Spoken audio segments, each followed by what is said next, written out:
You are listening to DJ Boy. Bỏ nhà chỉ là xia cho cũng nhớ qua tia chỉ lô nè nhỏ cơ ta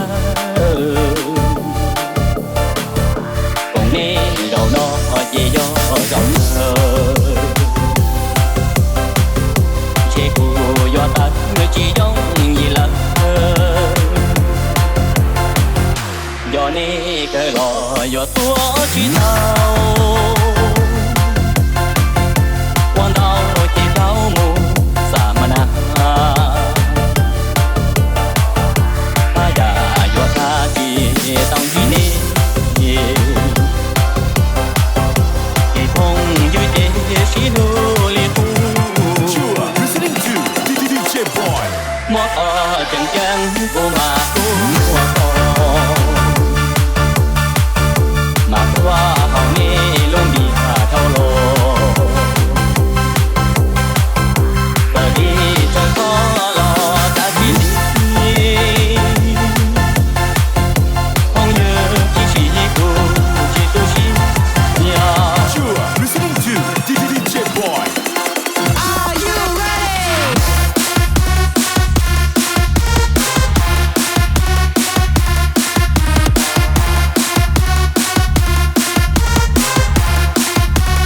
One, two, three, let's go!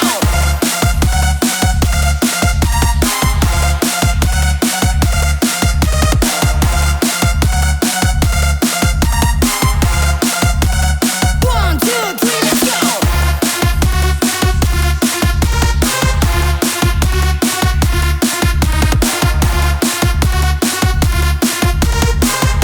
You are listening to DJ Boy. Mót ở chân chân của mà qua con mà qua hậu nè luôn bị hà thâu lô giờ thì trời có lo ta chỉ nè không nhớ chỉ cô chỉ tôi chỉ nhà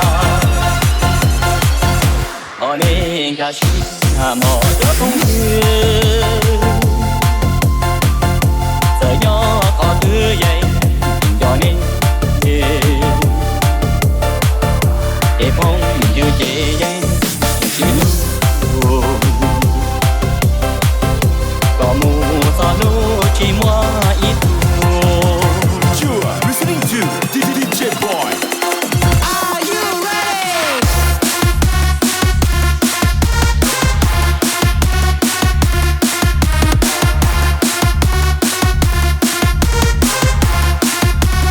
One, two, three, let's go!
listening to DJ Boy.